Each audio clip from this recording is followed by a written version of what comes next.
Muy bien. Usted hizo una pregunta muy interesante. La señorita es de la Subsecretaría de Participaciones Público-Privadas, si entendí bien, y planteó la siguiente duda. Por supuesto, la vamos a ver, nos estamos adelantando, pero si no le contesto, ella amenazó con irse, entonces tengo que contestarle, ¿no es cierto? ¿En qué momento el activo que va construyendo o va mejorando el contratista nos pertenece como Estado, le pertenece al contratante? ¿Le pertenece cuando está concluido o conforme el contratista va avanzando? Entonces, sin duda la respuesta es, conforme el contratista va avanzando, esa obra nos pertenece. Y eso se llama pues una obra en curso o el nombre que le hayamos puesto, ¿verdad? Pero además conversábamos sobre lo siguiente. Detrás de nosotros que estamos en los escritorios haciendo la contabilidad o diseñando estas cosas, leyendo los contratos, tratando de identificar, si les parece bien lo que yo he propuesto en términos de metodología, obligaciones y derechos, hay todo un equipo técnico que protege el interés del Estado y que generalmente esto ya está especificado en los contratos. Tenemos supervisores de obras, hay alguien que va, inspecciona las obras constantemente, seguramente un aparato legal asociado donde ve qué nos corresponde, qué no corresponde, qué faltó, etcétera, etcétera, etcétera. Entonces, una cosa es decir que contabilizamos la obra conforme se va desarrollando. Si lo hacemos mensualmente, si lo hacemos trimestralmente, si lo hacemos solamente de manera anual, es un tema a discutir.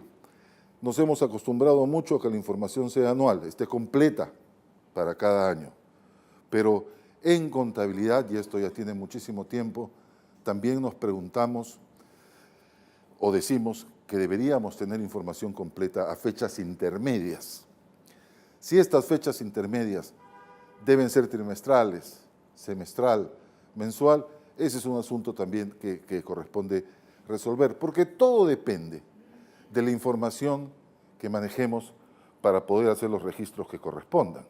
Entonces, ¿por qué llego a esto? Me contaba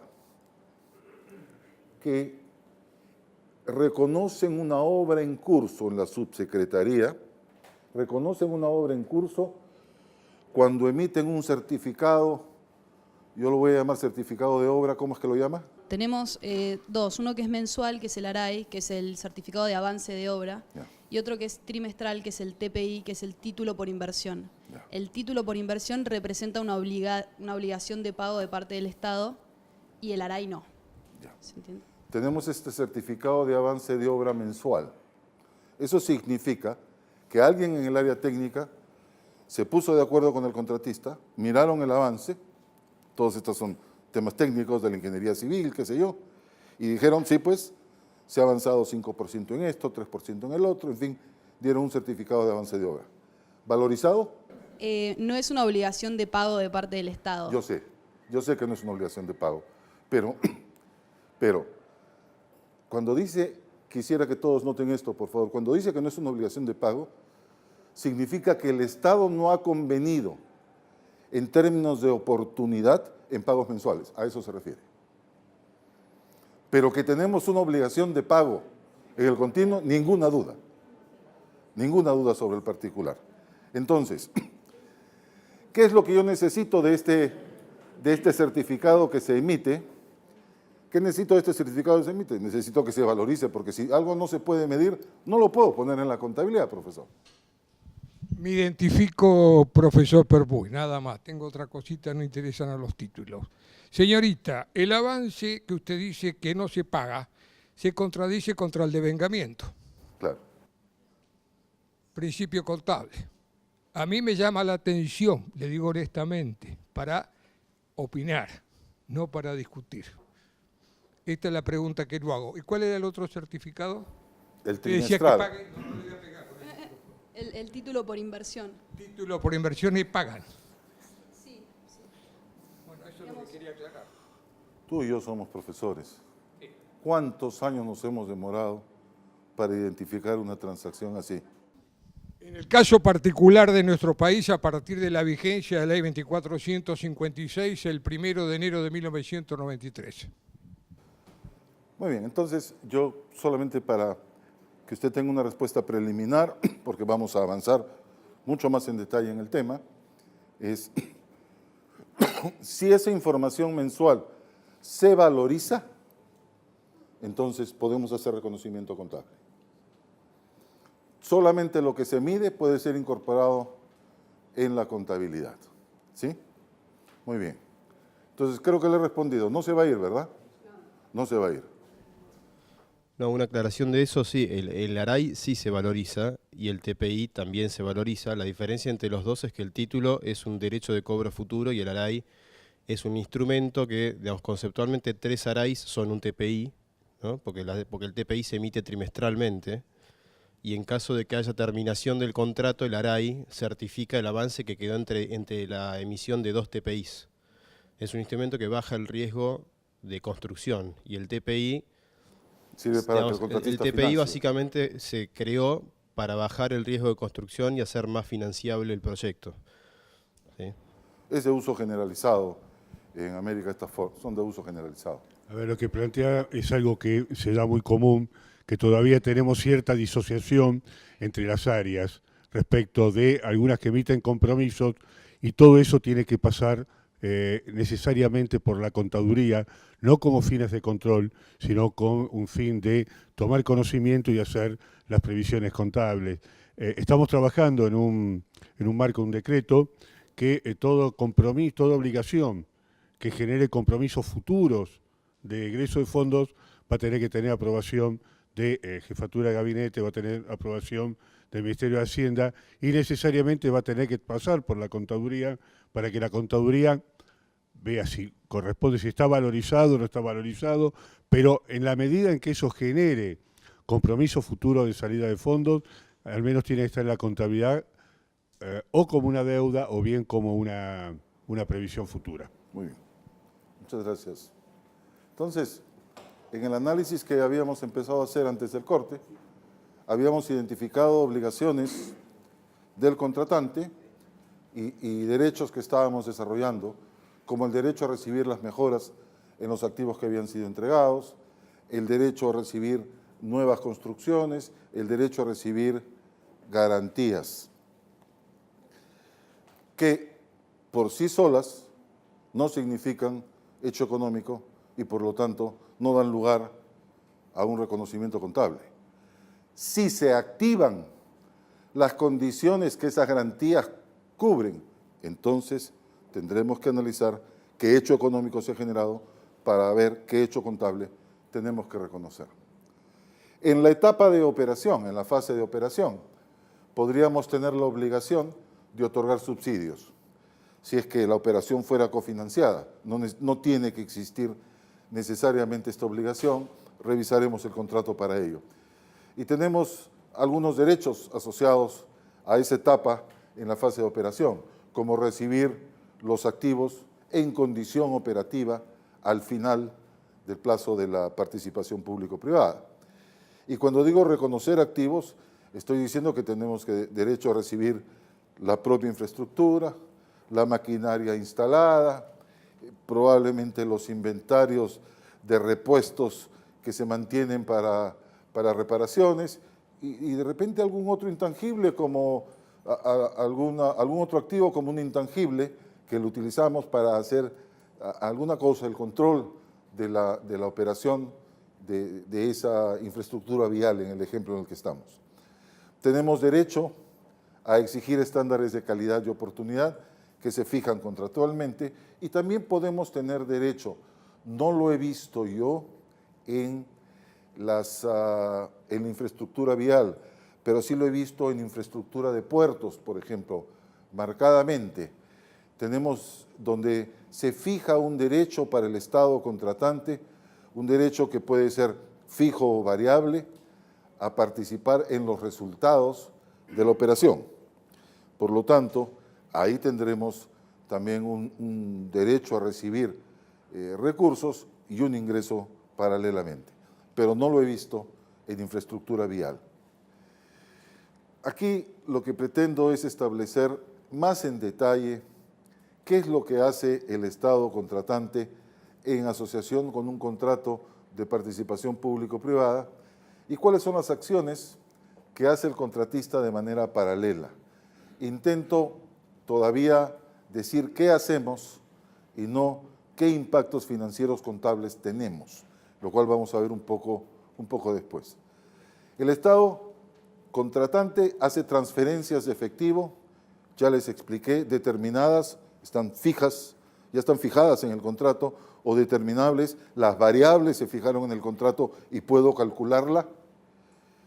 Y esas transferencias se hacen generalmente a un fideicomiso, por la forma en que yo he visto que se contratan concesiones o participaciones público-privadas. Si los recursos se entregan al fideicomiso, el fideicomiso los invierte temporalmente. Y al invertirlos temporalmente, estas transferencias de efectivo y de sus equivalentes se incrementan por rendimientos financieros, si es que trabajáramos con un fideicomiso. Mientras tanto, en el contratista no hay acción alguna. También podemos hacer, desde la perspectiva del Estado contratante, transferencias de efectivo contingentes contractualmente, es decir, se activó algo en función de un riesgo, dio lugar a un siniestro, se activó algo y yo debo acudir adicionalmente con recursos. Entonces, puedo hacer transferencias de efectivo de carácter contingente establecidas contractualmente. ¿Alguna acción en el contratista? Ninguna, por esa transferencia. Tenemos también que entregar activos de infraestructura de propiedad del Estado contratante cuando así lo establece el contrato. ¿Y qué puede hacer el contratista? El contratista puede demolerlo, total o parcialmente. O puede, en el caso de inmuebles, o simplemente puede hacer mejoras, hacerle algunos cambios, rehabilitarlo. O puede gestionar los activos del contratante sin efectuar ninguna modificación. Esto puede ocurrir en el lado del contratista con los activos que le entregamos. O puede consumirlos, si no son inmuebles y son, por ejemplo, inventarios de repuestos, puede consumir los inventarios de repuestos. En el Estado contratante, entregó activos y recibe activos mejorados. Entonces, reconoce otra vez estas mejoras. Y aquí el contratista lo que hizo fue ejecutar esas mejoras en los activos del contratante. Cada una de estas obligaciones identificadas, obligaciones con derechos asociados, donde pretendo mostrar cuál es la acción recíproca del contratista, cada una de estas debe ser evaluada para darle el efecto contable suficiente que refleje la naturaleza de la transformación. El contratante también recibe activos construidos como consecuencia de que el contratista construyó tales activos. Además, el contratista puede adquirir activos, no todos los activos asociados a una infraestructura vial, que es lo que en general me orienta en esta exposición, no todos los activos asociados corresponden a infraestructura. Pueden adquirirse maquinaria, pueden adquirirse vehículos establecidos contractualmente, repuestos y una serie de otros activos. Esos activos también son propiedad del Estado contratante. Aquí va a haber que establecer procedimientos transitorios. Cuando se establece una política contable desarrollada en procedimientos para propósitos de una participación público-privada, hay que tener presente que esta participación público-privada puede ser por 20 años, 25 años, 30 años, en fin, son periodos muy largos. Y si son periodos largos, vale la pena preguntarnos lo siguiente. Muchos de los activos que adquiera la contratista probablemente no estén operativos hacia el término del plazo de la concesión o del plazo de la participación público-privada. ¿Debería yo, Estado contratante, por razones de control, darles efecto en mi contabilidad y en lo que corresponda comenzar a depreciarlos, reconocer los consumos en el valor de estos activos, etcétera? Si yo sé que no van a estar hacia el término del plazo de la concesión. Generalmente los contratos dirán, una de las cláusulas en estos contratos dirá que toda esta infraestructura se entrega en condiciones operativas al término del plazo de la concesión. Hay algunos otros ejercicios contractuales que van un poco más allá del plazo de la concesión. No lo he visto en infraestructura vial, pero lo he visto en muelles, donde la figura es la siguiente. El contratista se obliga a construir ciertas mejoras, ampliaciones de muelles, cierta infraestructura portuaria, y tiene la obligación contractual, lo que supone que el Estado contratante verifica además, tiene la obligación de que todas aquellas construcciones que haga en muelles tienen que tener, y así está establecido, así lo he leído en más de un contrato, tienen que tener una vida útil no menor a 50 años. ¿Por qué 50? No lo sé, ese es un tema técnico que escapa al lado contable. En Perú, por ejemplo, amortizamos o depreciamos muelles en 80 años, basados en una estadística que preparó la OCDE, que está ahí en el internet, donde hace una comparación de cuáles son las vidas útiles que consideran ciertos países desarrollados. En Perú optamos por 80 años cuando es construcción de concreto. Entonces, en general, para cualquier inmueble. Entonces, la pregunta es, en ese caso, esa vida útil que se le exige al contratista, que debe observar cuando construye ese activo, dice el contrato, va a ser compensada en la parte no amortizada o no depreciada al término del plazo de la concesión. Insisto, he encontrado esto en contratos de muelles. No he encontrado este tipo de condiciones en contratos de infraestructura vial, pero no me sorprendería que se pongan de acuerdo para que la construcción vial tenga una vida útil de tanto. Supongo que debería ser algo que aparezca naturalmente en los contratos. Entonces, dejo abierta la pregunta, ¿qué hago con esos activos? Como una capa asfáltica. Una capa asfáltica suele tener, y tal vez tengamos algún experto aquí, suele tener una vida útil de 5 años, me refiero a la capa de arriba, no a la base de la autopista, de la pista.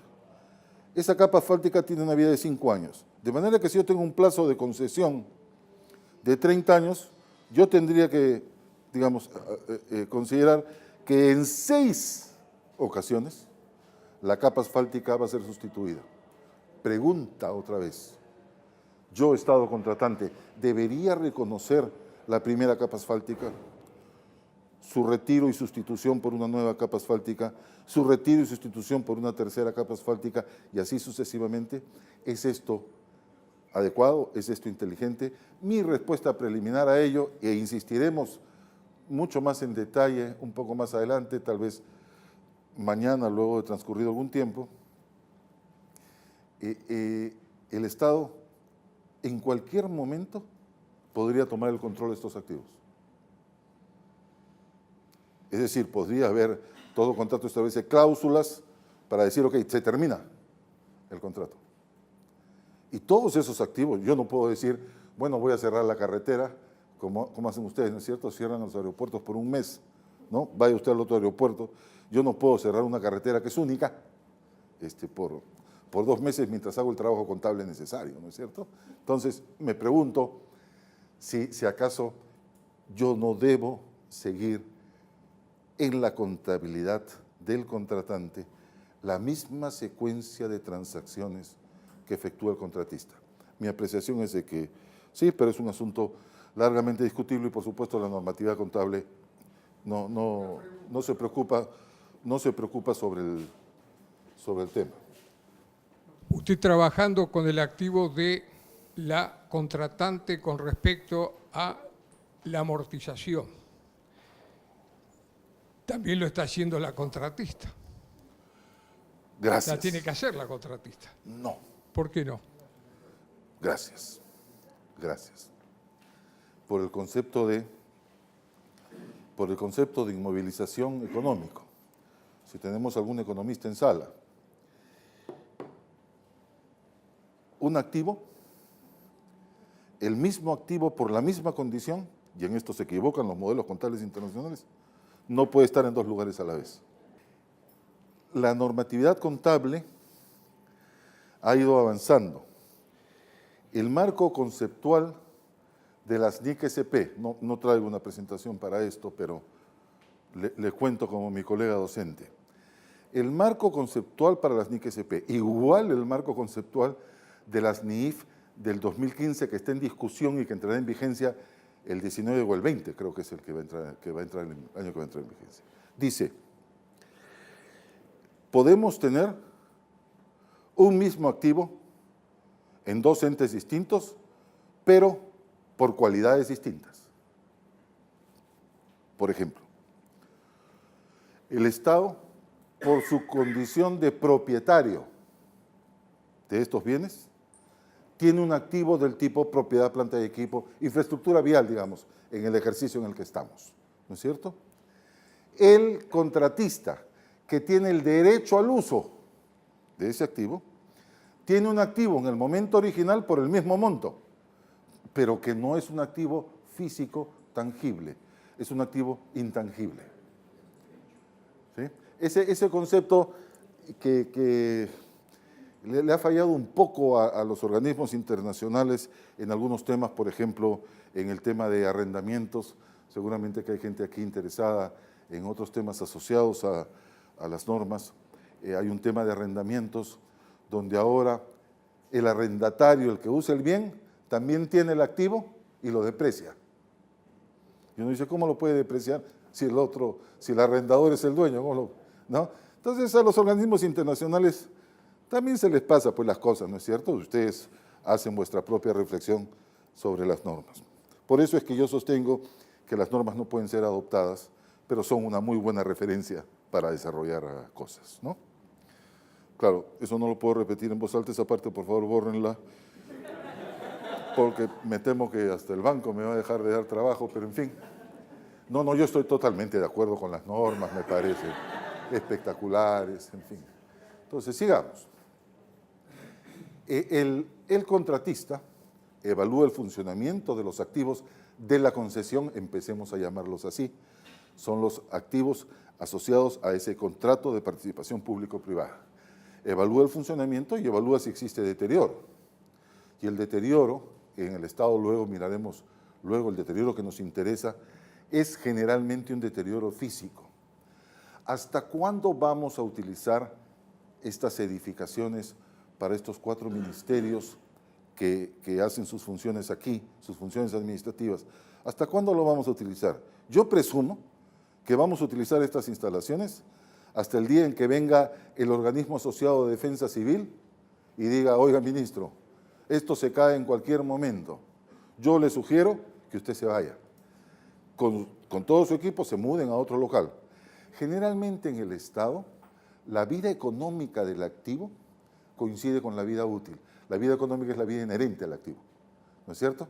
Entonces coincide, porque la vida útil es parcial. Una vida económica puede equivaler a varias vidas útiles. Entonces, en el Estado, yo me pregunto, ¿cuál es el tipo de deterioro o desvalorización que deberíamos reconocer en los activos? Solamente aquel, en mi opinión, que se origina en daño físico. En nuestros hospitales, muchas veces, ¿cuándo se produce el cambio tecnológico? Que es otra razón que se argumenta muy fuerte para el cambio de activos y el reconocimiento de deterioro de activos, desvalorización. ¿Cuándo nos interesa el cambio tecnológico? Generalmente cuando el daño físico a la máquina ya hace que no sea utilizable. Cuando hacemos cierto cambio tecnológico, muchas veces movemos estos tomógrafos que tienen que tener alta precisión, pero ya con el desgaste no lo tienen, de este hospital, digamos, de mayor riesgo, que atiende temas de mayor riesgo, a estos hospitales que atienden temas de menores riesgos. Tal vez hagamos esa transferencia, pero que en el Estado, y tal vez Argentina sea distinto, no lo he encontrado yo en otros lados, que el Estado diga, no, necesitamos tal aparato en todos los hospitales de última generación y lo necesitamos ya. Esto es un poco difícil. Entonces la obsolescencia tecnológica, que es uno de los orígenes de la desvalorización, es poco usual, más se origina en daño físico. Si se desliza un cerro y daña la carretera, nosotros que tenemos registrado el activo, Estado contratante, tendremos que preguntarnos, yo ya no tengo ese valor, ya no tengo ese recurso, esa carretera ya no existe. Por lo tanto, el Estado contratante también evalúa y reconoce deterioro de los activos en cuanto generalmente otra vez se produzca daño físico en la gestión de los activos, observada en la gestión de los activos que hace el contratista. Sigo. ¿Qué más puede ocurrir en el Estado contratante? Estoy intentando ir hacia lo específico para que ustedes vean todos los tipos de transformaciones que podemos tener. ¿Alguien quiere consultar? No, que quedé atrapada en la anterior filmina. Cuando reconoce activos adquiridos y me quedé como patinando un poco, digo, ¿por qué no reconocemos los activos a medida que los vamos encontrando? Independientemente de si sea operación o mantenimiento. Nosotros tenemos... Acláreme un poquito a qué se refiere con encontrando. A medida que aparecen, si hablamos del devengado, yo tengo una ruta, le cambio la capa asfáltica, si lo hiciera el Estado, yo lo contabilizo. Sin duda. ¿Por qué no lo contabilizo si lo tengo concesionado? Este comentario que yo hice, yo no digo que no lo contabilice, yo digo que sí lo hace. Pero este comentario fue en el siguiente escenario para promover la reflexión de ustedes, y es, ciertos activos los sustituyo varias veces en el plazo de la participación público-privada. Entonces yo, Estado contratante, debo hacer el seguimiento, debo ir en paralelo con cada una de esas transacciones. Deberíamos. O simplemente reconozco la última. Y yo creo que tenemos que ir en todas. Esa es mi opinión, sí. Pero en contabilidad, sin duda, como si fuera una infraestructura pública. Pero en contabilidad, como sabe usted, dentro del marco de reflexión sobre características cualitativas que guía la selección de políticas contables, hay una que dice costo-beneficio. Costo-beneficio. Entonces, siempre que estamos estableciendo una política contable, tenemos que preguntarnos cuál es el beneficio. Y el beneficio siempre es informar a la comunidad. Bueno, sí, claro que sí, pero el beneficio tiene además una consideración de materialidad, debería yo preocuparme cada vez que cambian la semaforización en estas. La semaforización que tiene un costo menor en relación con la infraestructura en su total. Cada vez que cambia, yo debería actuar. Yo, Estado contratante, debería decir, usted lo ha cambiado, saco el anterior, pongo el nuevo. ¿Me entiende usted? Sí. No, Va la significatividad. Mi posición es de que todo cambio, toda sustitución, como se llama en la norma contable, toda sustitución en esa infraestructura la debo reconocer, pero debo dar consideración a esto de costo-beneficio, a estos pequeños detalles. ¿En qué cambia mi posición de control de Estado, de saber? Control en este caso significa saber qué hay en esa infraestructura. Por si acaso se cayera el contrato, van mis ingenieros, toman la operación y nosotros desde el punto de vista contable tomamos el control completo sobre esto. ¿En qué cambia si no sustituí contablemente el último cambio de semaforización? Yo me pregunto esas cosas, tengo que preguntarlo, ¿no es cierto? Pero sí, a su pregunta es, para que no quede usted patinando, dijo. Patinando. Patinando debe ser que no sabe para dónde se le van los pies, eso sé. Me imagino que no llegue a eso se destino, refiere, digamos. ¿no es cierto? Entonces, para que sepa por dónde llevar los pies, todo. Yo en el Estado, cada vez que el contratista cambia algo, sustituye algo, yo en el Estado contratante hago el registro contable correspondiente. Bueno, me presento. Soy Esther Felipa Ruiz, contadora general de Neuquén. Muchas gracias. Solamente ella ha cumplido con identificarse, ¿no? No, usted también se identificó, claro. Muy bien. Porque luego, como dijo el contador general, luego les van a mandar las obligaciones. ¿Cómo es? Las tasas, ¿cómo le dijiste? ¿Los cobros? Sí. Luego les van a mandar sus cobros. Sí. Bueno, me presento, soy Pablo Flores, trabajo en la Secretaría de Hacienda de la Nación. No me quedó muy claro el tema de la amortización de toda esta activación.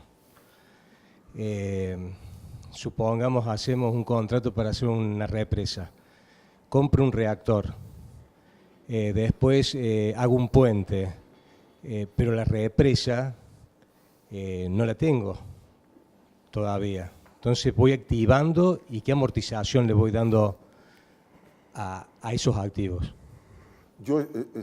¿Está usted en la perspectiva del Estado contratante? Sí. El Estado compra estos activos. ¿Sí? Sí, o sea, hago un contrato para hacer una represa, pero yo voy, un mes compro un reactor, otro mes compro... ¿Lo hace el contratista o lo hace el Estado? Hay un contrato de participación público-privada. Sí. Conforme se producen estas cosas, estas adquisiciones, yo las voy reconociendo.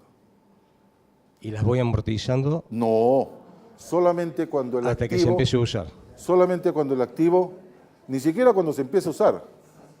De acuerdo con esto cambió ya en el año 97 o no sé cuándo, 8. Cuando el activo está en condiciones de ser utilizado en el propósito establecido. Puede ocurrir que tenga la represa completamente lista, ¿no es cierto? Exacto. Simplemente decido no utilizarla porque sobrealimentaría la oferta de energía. No me interesa, la desprecio. Sí. Eso es lo que establece la norma. Establece la norma. Ahora los activos, luego de que fueron puestos en funcionamiento, o que estuvieron, mejor así, estuvieron en condiciones de ser puestos en funcionamiento, empiezo la depreciación. Si se interrumpe el uso del activo, sigo depreciando. Eso cambió. Cuando yo estudiaba en la escuela de contabilidad, los activos solamente se depreciaban cuando se utilizaban. Ahora es uso o desuso. Antes el desuso podía dar lugar a obsolescencia. Ahora, desuso, si ya empecé a depreciarlo, sigo depreciando. Eso es lo que recomiendan mundialmente, ¿no? Sigamos. Si se sustituye un activo, eso significa que el activo previo tengo que darlo de baja. Entonces, también puede ocurrir en el Estado contratante que tenga que dar de baja activos. Noten que estas actividades suponen gran cantidad de información y suponen controles detallados. Sobre eso, vayan pensando, por favor, y yo tengo algunas propuestas hacia el final de la presentación el día miércoles. También puede ocurrir que la contratista adquiera activos que no son parte de la participación público-privada. De repente adquiere activos para el gerente general, vehículos para el gerente financiero, el mejor vehículo para el contador general de la empresa, etcétera. Pero si estos activos no están pactados en el contrato, claro. Y si estos activos no están pactados en el contrato, el Estado, yo no tengo que registrar nada, él podrá comprar lo que desee, ¿sí? Si el contratista incurre en incumplimientos, el Estado evalúa el compromiso, si en efecto se incumplió, y en su caso impone penalidades si así estuvieran establecidas en el contrato. Todo esto supone nuevamente que el contador tenga un conocimiento suficiente del contenido del contrato. Muy bien. Puede ocurrir que el Estado contratante acuerde pagar por los activos, o puede ocurrir que acuerde no pagar por los activos y que sean los usuarios los que paguen los activos. Entonces, si el Estado contratante tiene derecho o tiene la obligación de pagar por los activos que recibe, significa que tiene un pasivo financiero, deuda. Y si tiene un pasivo financiero, el contratista tiene un derecho a recibir recursos de efectivo o sus equivalentes. Tiene un activo financiero. Normas 28, 29, 30. Entonces, estos activos los puedo entregar los puedo recibir y tengo la obligación de pagar por ellos, o no tengo la obligación de pagar por ellos. Puede ser que el contratista le diga al Estado, dame una parte, puede ser que yo solamente pueda, contratista, solamente pueda cobrar de los usuarios, o puede ser que exista una combinación de ambos. Puede ocurrir que el Estado contratante acuerde pagar por la operación y mantenimiento, en cuyo caso, en la fase de operación y mantenimiento, que puede coexistir a veces con la fase de construcción o de desarrollo de mejoras, en cuyo caso lo que pague el Estado por la operación y mantenimiento, como ya indiqué, es típicamente un gasto corriente, presupuestariamente, es un subsidio. Y aquí registrará pues un ingreso, el contratista registrará un ingreso por ese subsidio.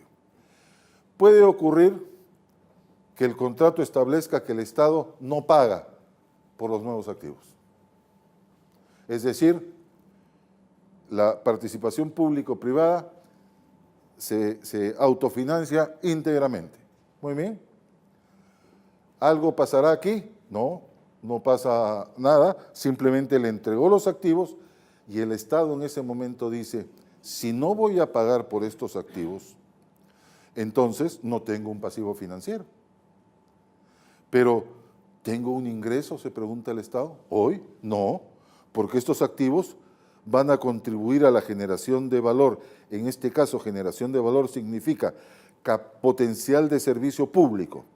Van a contribuir a prestar servicio público durante un periodo extendido en el futuro. ¿Cuál periodo? El periodo de vida útil de este activo. Consecuentemente, el Estado dirá, entonces voy a reconocer alguna cosa que la voy a llamar pasivo diferido, que no se define en ningún marco conceptual, pero que no es otra cosa que una acumulación de ingresos que no se han devengado y que se devengarán en el futuro, conforme vayas utilizando ese activo por el cual no voy a pagar. Voy a ampliar esto.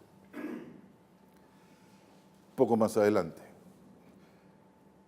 Acuerda participación en resultados, el contratista le entregará la participación y el Estado contratante tendrá un ingreso. Acuerda recepción de exceso de peajes, esto lo vi en un contrato, no es tan común, pero lo vi en un contrato, no sé dónde, creo en Colombia. Ahí el contrato establecía un monto máximo indexado, un monto máximo de recaudo de peajes directamente por el contratista. Y si ese monto de peajes se excedía, esos iban al Estado contratante. Entonces, también puede ocurrir que de un contrato de participación público-privada se generen recepción de recursos como consecuencia de exceso de peajes. En gastos, bueno, el Estado tendrá pues subsidios por operación y mantenimiento, el contratista ejecuta la operación y mantenimiento, otras transformaciones, recepción de garantías de cumplimiento y el contratista otorga garantías. Hasta aquí, lo que he pretendido Salud es identificar en mayor detalle qué tipo de transformaciones pueden ocurrir. Ahora, es bueno que conozcamos qué pasa exactamente en la contabilidad del contratista cuando estas transformaciones dan lugar a transacciones contables. Si entregamos activos, esos activos continúan bajo depreciación en la contabilidad del Estado contratante. Es decir, su entrega al contratista no marca el fin de la depreciación, continúo depreciándolo. ¿Cambia su vida útil? No cambia.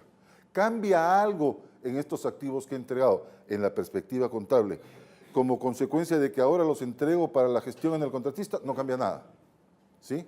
Entonces, la recepción de los activos no genera transformación económica para el contratista.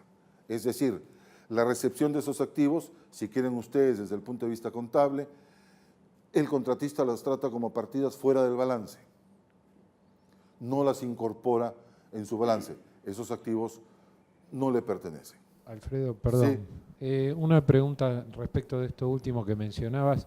Esto es solo en el caso que el tratamiento contable es solo para el caso en el cual no haya un procedimiento de transformación que extienda la vida útil o mejoras que hagan que, bueno, justamente haya una extensión en el periodo de vida útil y que Sí, ahí señor. sería el caso que deba... Sí, aquí solamente estoy hablando de la expresión monetaria de los activos como los tengo en la contabilidad del Estado.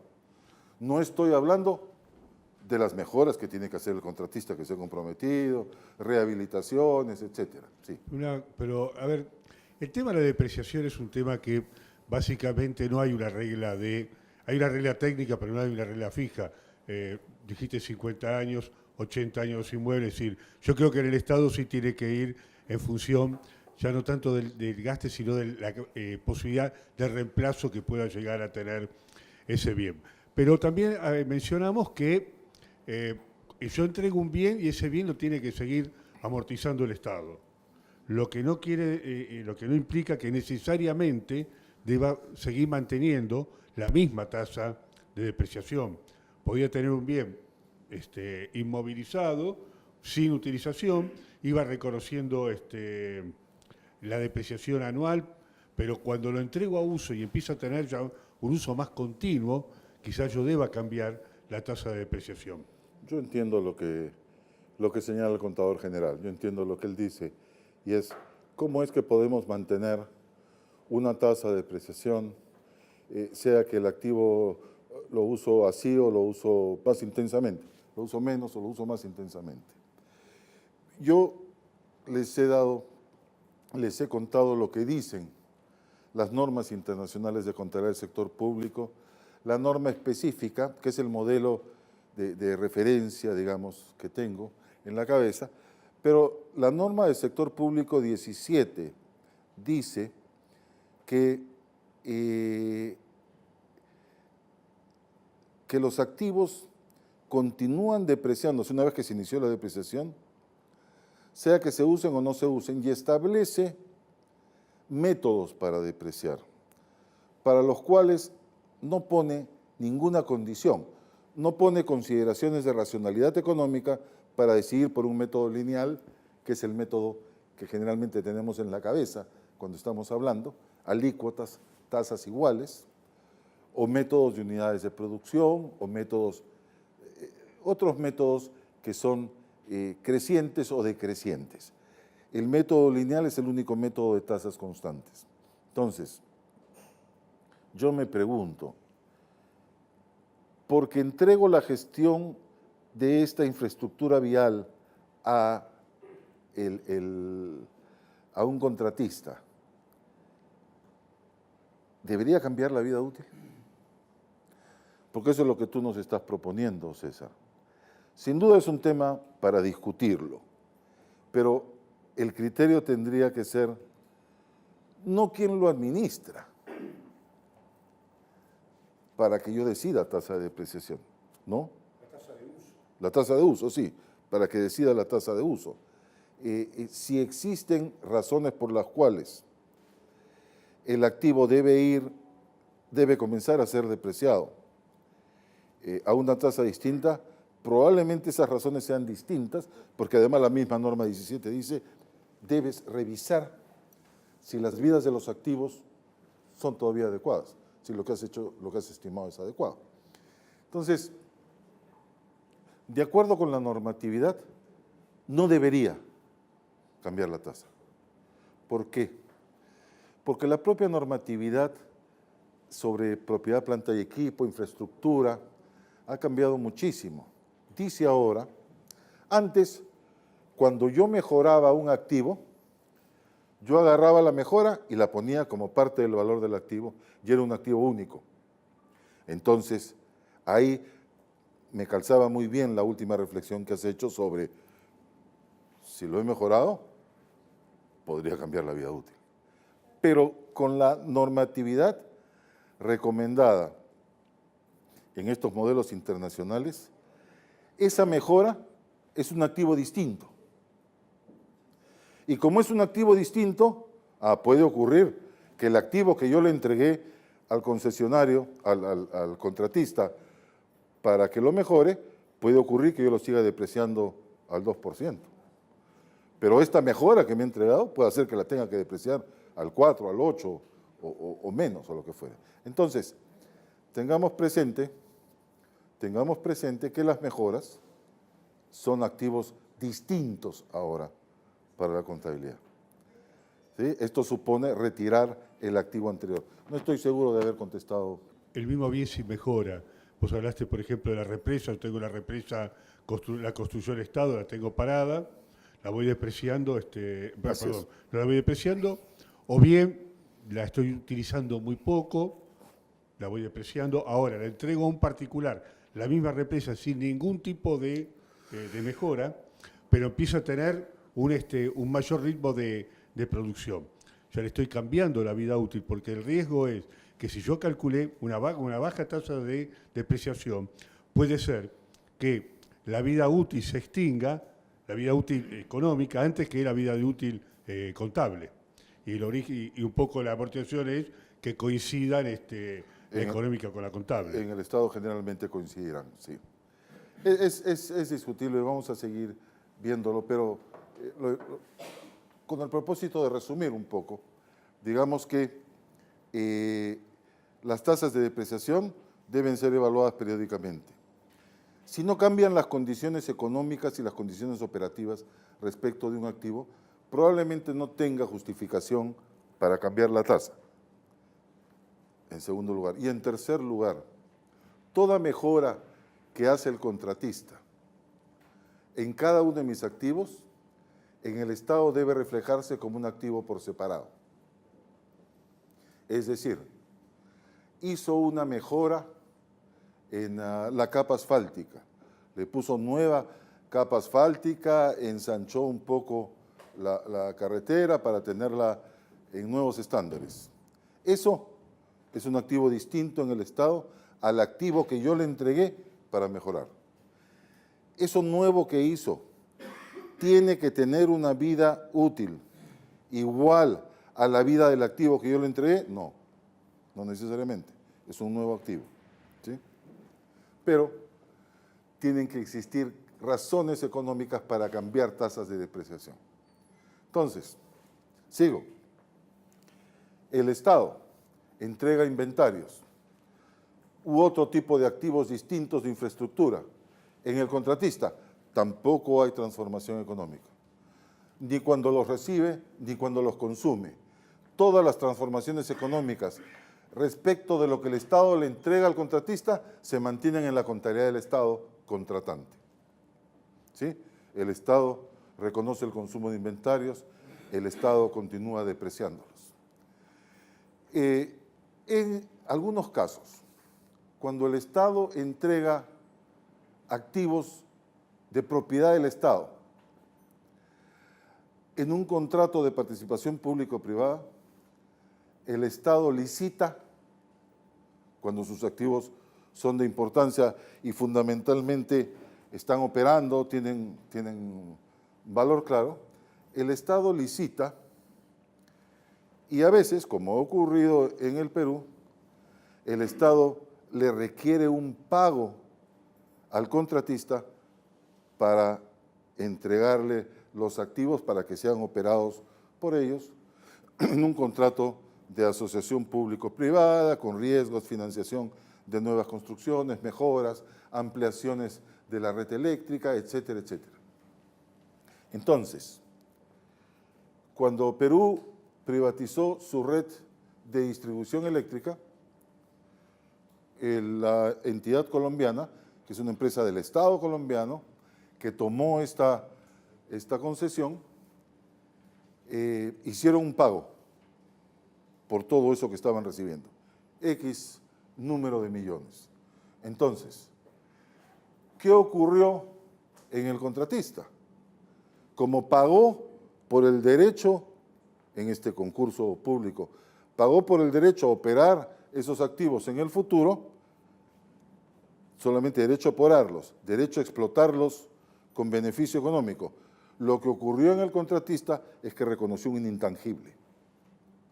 Un intangible que amortiza en el plazo de la concesión, generalmente en alícuotas, en partes iguales. No hay razón para pensar que la ganancia de un contratista es distinta periodo a periodo en un tema de distribución eléctrica. Entonces, el contratista, cuando conviene como parte de un proceso, de un contrato de participación público-privada, cuando conviene pagar por recibir los activos, reconocerá un intangible y los amortizará, ¿sí? Y el Estado que recibe ese ingreso deberá amortizarlo en el plazo de la participación público-privada. No recibe un pago solamente por hoy, recibe un pago por usar los activos a lo largo del plazo de la concesión o de la participación público-privada y por lo tanto debería amortizar ese ingreso que recibió en ese plazo. Y aquí vamos a encontrar simetría inicial.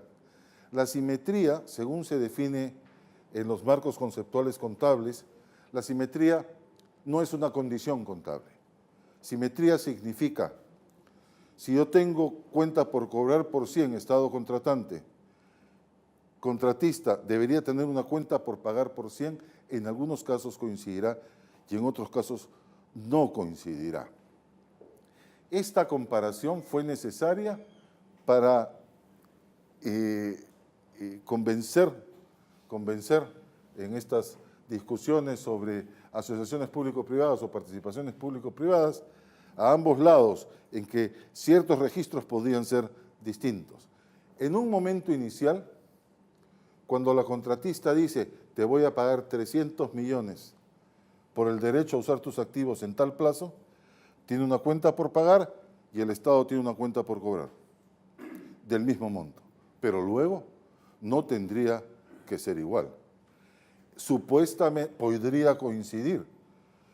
Si el plazo de amortización, si los dos deciden, Estado y contratista, que el plazo de amortización sea el plazo de la concesión, podría coincidir. Pero ¿qué pasa cuando hay desvalorización? ¿Qué pasa cuando se observa que el monto pagado no podrá ser recuperado en el plazo restante de la concesión? Aparece desvalorización. En consecuencia, aquí cambiará el monto en el contratista, cambiará el monto que amortizará, pero en el contratante seguirá registrando su ingreso en partes iguales año a año. Sigo.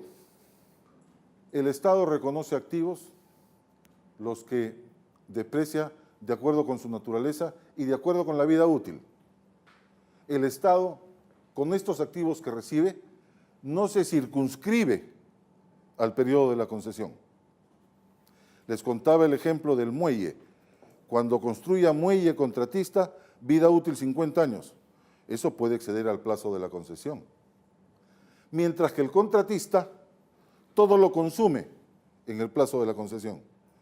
Tiene ingresos en el plazo de la concesión y contra ello enfrenta el consumo de toda su inversión, pero todo en el plazo de la concesión. No admite vida después de la concesión. Por lo tanto, no necesariamente encontraré simetría entre Estado y contratista en los plazos de amortización, sea el tipo de activo que sea, tangible, depreciación, intangible, amortización, etc. El Estado, cuando no va a pagar por los activos que recibe, dice, voy a reconocer un pasivo diferido.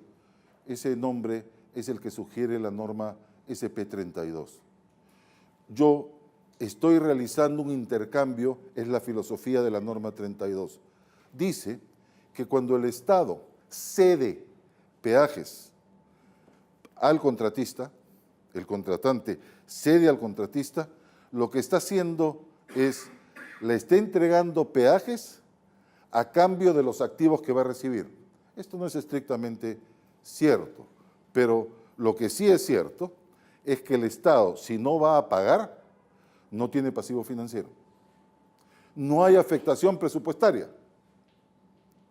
Cuando estoy frente a activos en una participación público-privada por los cuales no voy a desembolsar, no hay afectación presupuestaria.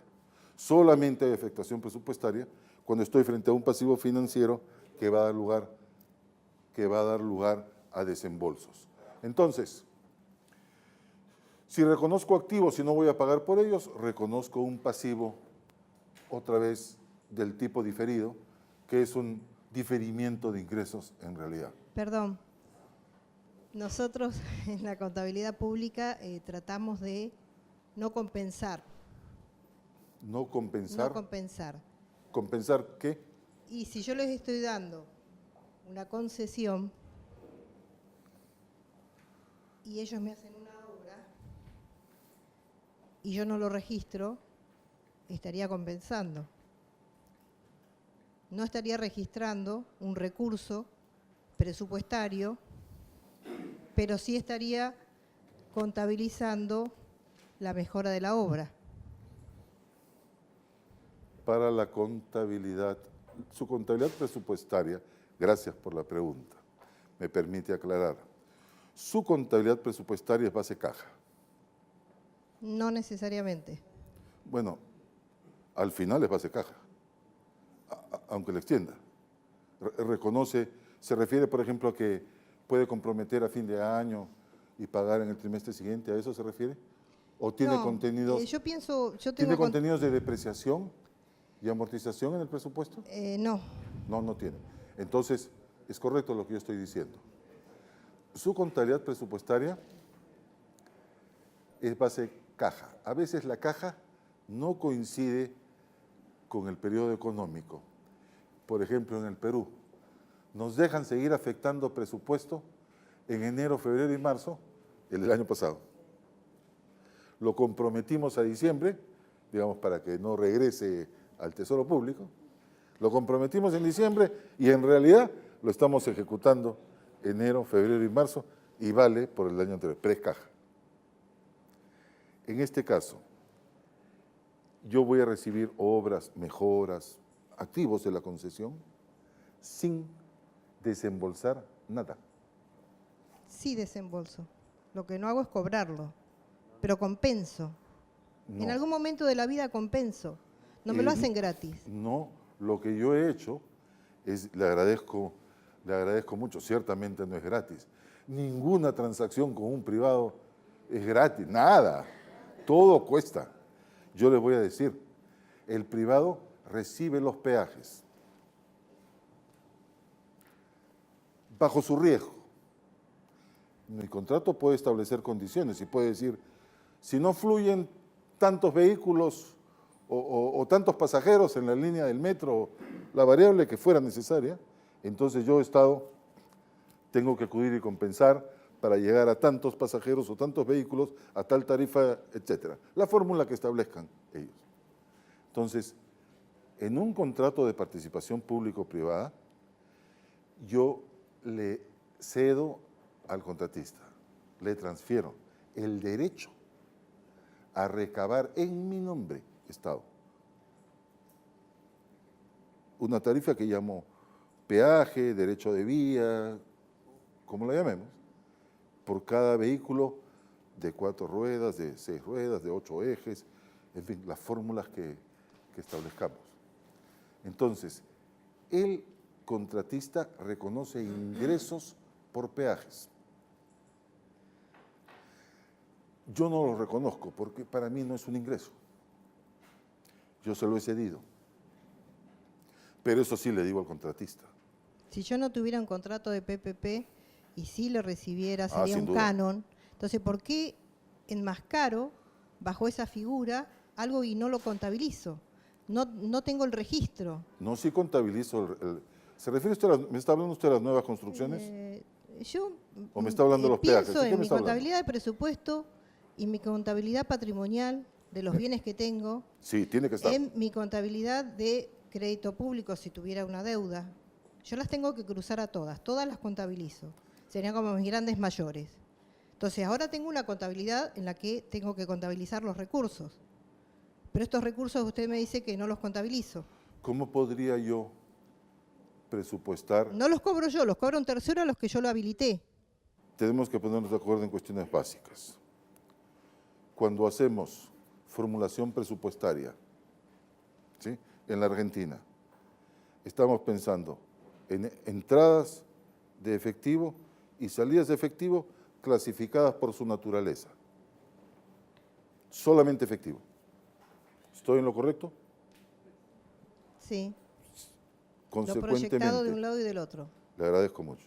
Consecuentemente, en un contrato de participación público-privada, yo no voy a tener ingresos por peajes porque los va a tener el contratista, no el Estado contratante, el contratista. Pregunta, ¿esos ingresos por peaje los consideraríamos en el presupuesto? No. Yo no sé Por- por qué no. No va a haber. Es que habría.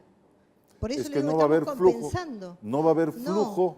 No hay, Flujo de no me entrega efectivo. la plata y después yo le compro y me mantiene la construcción. Pero la operación existe. Existe de una manera en la que no estamos acostumbrados. Pero si yo no concesionase, tendría yo que mantener mis rutas, yo saldría a cobrar el peaje y eso sí lo contabilizaría. Ahora, como separo las cosas en diferentes personas, digo, no lo contabilizo. No lo incorporo en el presupuesto. En mi contabilidad patrimonial, financiera o del devengado, sí está mi nueva construcción, con seguridad. Todos los activos de la concesión, y sobre esto no hay discusión teórica, digamos, que pudiera dar margen a algo más, todos los activos de la concesión tienen que estar en la contabilidad del Estado contratante. Es lo que estamos sosteniendo.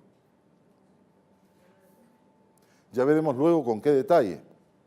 Tendré que distinguir un puente de una calzada, pero todos van a estar. Lo que ocurre es que incorporamos en esta charla con usted, incorporamos la contabilidad presupuestaria. Y cuando incorporamos la contabilidad presupuestaria, yo tengo que insistirle que en mi opinión, si como consecuencia de un contrato de participación público-privada, yo estoy cediendo el cobro de peajes a los usuarios, se lo estoy cediendo al contratista, entonces ahí no hay ingreso a presupuestar. Porque sería un ingreso no ejecutado nunca. Pero ¿cómo lo puede demostrar? Esto de PPP es una sumatoria de operaciones en una. ¿Sí? Yo tengo un contrato de obra pública, tengo una concesión de obra pública y tengo una utilización de crédito público. Pero las meto en una coctelera y las junto. Si yo soy quien tengo que registrar y llevo la contabilidad provincial, tengo que registrar absolutamente todas las instancias. ¿De qué contabilidad me está hablando? Porque si no, me lleva usted a error. Y la de presupuesto, la de patrimonio y te diría la de crédito público. Y la del tesoro, ¿por qué no? La contabilidad. La contabilidad y todo lo otro sería presupuestario. ¿Aquí usamos CIAF? ¿O alguna forma de Yo- CIAF? nosotros, sí. Contabilidad presupuestaria conectada. Por ahí viene su pregunta. ¿No utiliza notas de ingreso para la contabilidad ¿Cómo? patrimonial? ¿Hay forma aquí, está previsto en el sistema CIAF, hacer registros directamente en la contabilidad patrimonial Sí, o lo financiera? hacemos. ¿Sí? Sí. Hay cosas que tocamos presupuesto y otras que no. Entonces, Pero cuando esa- hacemos el AIF nos déjeme manejamos quedarme con por la abajo última de la frase. línea. O sea, hay cosas que están en presupuesto y que no están en contabilidad financiera o patrimonial. ¿Sí? No. En la contabilidad está todo. Puede Hace que un no momento esté. me dijo usted que sí. Pensé que No, empezábamos yo no a amortizo. ¿A entendernos? entendernos. ¿Sí? Qué lástima. Me va a tomar 3 días. Me va a tomar ¿Qué 3 dicen los días otros convencerla, contadores? pero ¿Estoy voy a muy- lograr. ¿Muy perdida? No se rían. Yo lo que quisiera es que nos pongamos de acuerdo en algo que dije al empezar la jornada del día de hoy, y es la contabilidad no puede reconocer lo que no existe en el mundo económico. El mundo económico también se nutre o se expresa con materia financiera. Lo que quiero decir es y estaba hablando de la contabilidad financiera o patrimonial, la contabilidad del devengo, como dijimos. ¿Cómo podría yo reconocer, si no fluyen hacia la entidad contratante, hacia el Estado, si no fluyen los ingresos por peaje, cómo podría yo reconocer un derecho a recibirlos? Condición para reconocer un activo financiero. Las referencias son normas 28, 29 y 30 del sector público. ¿Cómo podría reconocerlo? ¿En qué quiero convencerla, por lo menos preliminarmente, aquí, con todos como testigos? Quisiera convencerla en lo siguiente: si no hay transformación en el mundo real, no hay nada que reconocer en la contabilidad. Usted me está diciendo que no cobraría peaje la concesionaria. No, el Estado contratante. Bueno, yo voy y leo el contrato de PPP. Y la concesionaria me dice, yo te voy a cobrar tanto y me voy a yo voy a construir tal obra y me voy a cobrar con el futuro peaje, de acá tanto. Bueno, ¿alguien lo evaluó?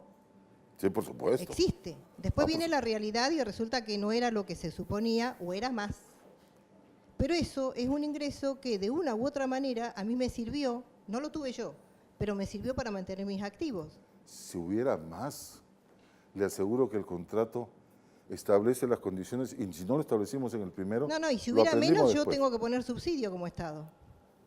Pero hay una operación. Pero en la contabilidad del devengado y en su contabilidad presupuesta. No, mi nombre es Juan Con, contador general de Río Negro. Gracias, No, Juan. lamentablemente no estoy de acuerdo, Titi. No, yo creo que por ahí lo que se confunde, vos estás describiendo una unidad de negocio, un universo de negocio, una unidad, pero que es ejecutada por múltiples sujetos de derecho. En este caso, un sujeto de derecho público y un sujeto de derecho privado. Lo que la contabilidad refleja no son solamente movimientos económicos, sino relaciones jurídicas. Esas relaciones jurídicas son las que generan derechos y obligaciones, activos y pasivos. En esas relaciones jurídicas hay un sujeto que desarrolla ciertas actividades, que es el sector público, y otro, el privado, con otro tipo de actividades. El reconocimiento de los activos y pasivos va a depender de la relación jurídica que cada sujeto tenga respecto de los hechos económicos, que no tienen por qué ser iguales.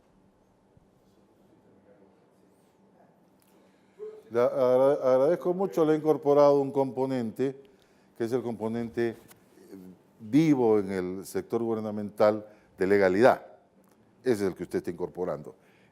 Sí, lo que ocurre, y no por contradecirlo, porque me gusta lo que ha dicho, lo que ocurre es que cuando nos metemos en la contabilidad pura, aún en el modelo de las NIC-SP gubernamental, estamos nosotros con uno de los supuestos que es sustancia financiera antes que forma legal. Pero aprecio muchísimo su intervención porque creo que ahora sí se ha convencido, ya la noto sonreír, por ejemplo. ¿No? Y esa sonrisa es por complacerlo. Alfredo, ¿sabés cómo convencemos acá? Acá la gente la convencemos con un buen almuerzo. Así que vamos a hacer un intermedio para almorzar, unos 45 minutos, tomamos energía y seguimos discutiendo.